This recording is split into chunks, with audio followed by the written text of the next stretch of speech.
Ora, isso aí iria, sem dúvida, retardar muito, e eu resolvi desistir. Aí fui falar com o prefeito Fogaça e pedi para ele que encontrássemos uma área na prefeitura que pudesse construir. Os técnicos da prefeitura foram muito solícitos, muito boa vontade tinham para resolver, e agora ficamos com esta área que está lá, bem em frente ao Guaíba, no Parque Chirose Sobrinho. Esse projeto vai permitir, segundo eu já estive lendo, que o visual do Guaíba se integre aos concertos. Exatamente. Não é? Porque a sala sinfônica é uma caixa de sapato. Ela tem aquele formato. O problema da acústica que tem que ser estudado. Que a acústica é a coisa mais importante para uma orquestra sinfônica. Mas ao lado disso tem que fazer um contato da arquitetura, tem que se integrar ao rio. Então foi feito um projeto que integra esse teatro ao Rio Guaíba. Então, tu imagina, vai ficar uma orla muito interessante lá, o Iberê Camargo, e aqui o Teatro da Ópera. Perfeito. Fica uma coisa... Dois, digamos assim, dois ícones da nossa cultura. Da cultura do Rio Grande. Professor, eu acho que nós temos a certeza de que vamos ter a nossa sala sinfônica para... Deus quiser. Um esforço eu estou fazendo. Primeiro, quando foi nos entregue aquela área, nós tivemos que convencer os ambientalistas. Que não é fácil. Mas não foi fácil. Na Câmara de Vereadores, os vereadores aprovaram por unanimidade, mas foi uma discussão muito longa. Eu posso dizer que eu tive que fazer muito trabalho junto aos ambientalistas para convencê-los que poderia ter. Eles argumentavam que aquele era um parque público e, portanto, não devia ter um teatro. Eu expliquei, olha, vocês vão em qualquer cidade do mundo, nos grandes parques das cidades tem um teatro.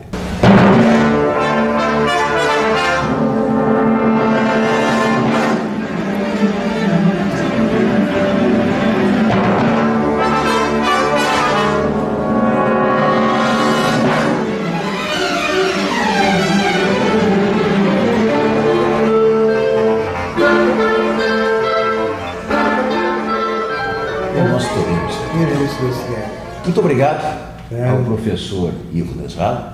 E agora nós convidamos para que nos acompanhe para visitar a belíssima exposição dos 60 anos da OSPA no Shopping Moinhos de Vento.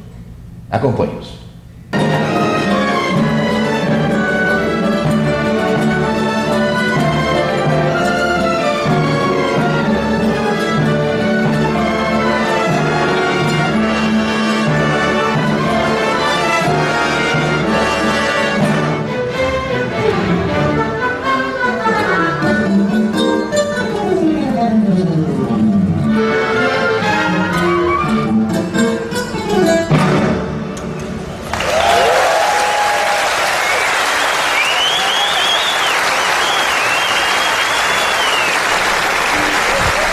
A exposição dos 60 anos da Orquestra Sinfônica de Porto Alegre é uma concepção da empresa de arquitetura e engenharia Likens, dos arquitetos Joel Fagundes e Daniela Corso.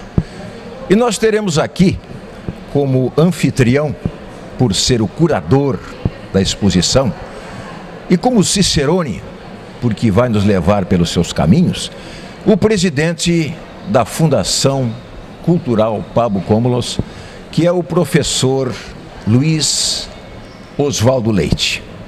Tudo bem, professor? Tudo bem, uma alegria estar aqui contigo no teu programa. E é um grande prazer para nós, porque o professor Luiz Oswaldo Leite é uma das referências que nós temos em gestão cultural em Porto Alegre, e ele tem trabalhado muito nesse complexo que é a Fundação Orquestra Sinfônica de Porto Alegre, que engloba a orquestra, o coro sinfônico, que é dirigido pelo maestro Manfredo Schmidt, e também pelo Conservatório Pablo Cômbulos, que é a escola de formação de músicos.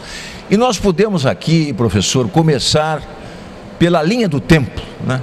Por exemplo, Nós temos aqui o primeiro cartaz, digamos assim, do primeiro concerto. E você esteve nesse primeiro concerto, eu soube? Sim, eu era jovem, estudante, eu frequentava o Colégio Anchieta, eu estava no terceiro clássico e assisti este concerto que se realizou no dia 23 de março. Que é o primeiro concerto no Teatro São Pedro.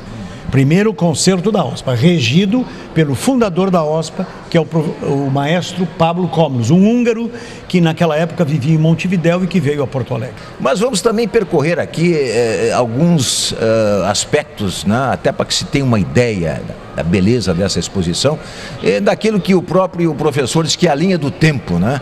Nós temos aqui o primeiro concerto, já falamos, 23 de março. Depois aqui o maestro Villa-Lobos. Esteve em Porto Alegre e regeu a OSPA, né? Foi uma grande honra para a OSPA. O maestro Camargo Guarnieri. Também um grande compositor, também regeu. Né? Um gaúcho, que era o maestro Walter Schultz Porto Alegre. Cláudio Santoro, um grande músico nordestino, que até hoje é nome do Teatro de Brasília. Né?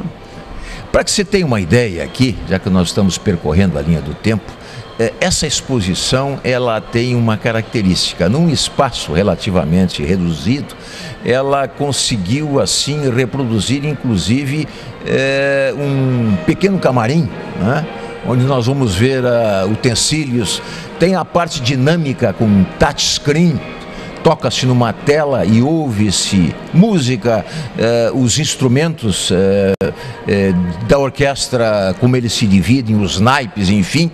E vamos prosseguir aqui, professor. Foi grandes figuras, grandes maestros, grandes solistas tocaram.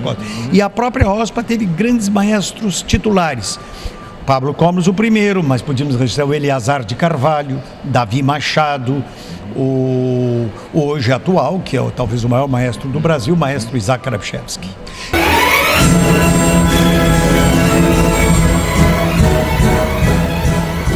Uma das coisas, professor, que sempre preocupa as pessoas é um certo afastamento que ocorre entre o chamado repertório erudito, que assusta muito as pessoas, e a música popular.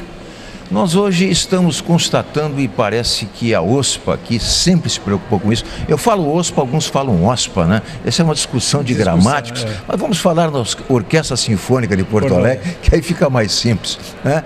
Ela sempre teve essa preocupação com a aproximação com as pessoas. O próprio maestro, né, me dizia uma velha professora ontem, o próprio maestro Pablo Komlos, já naquela época, na década de 50, tinha esse direcionamento para as escolas. Né?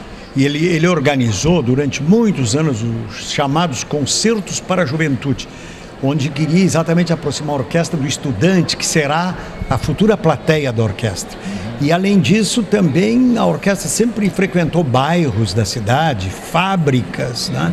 E também foi para o interior, cidades, em praças públicas, em ginásios, para aproximar o público não conhecedor de música erudita da orquestra, e inclusive com um repertório acessível. Por exemplo, a OSPA tem feito concertos com música de cinema, com músicas populares. Até o nosso Teixeirinha já foi objeto de orquestrações da OSPA. Eu estou lendo ali, casualmente aqui, nesse painel, a Orquestra Sinfônica de Porto Alegre interpreta trilhas de filmes. Exatamente. Nós temos ali Piratas do Caribe, A Missão, Harry Potter, Superman, O Senhor dos Anéis. Isso aí é a popularização, né, do repertório é uma grande erudito, preocupação, né, da OSPA, ainda hoje. E eu acho que as pessoas, né, têm um certo medo, né, de enfrentar, digamos assim, a música erudita pela questão da compreensão. E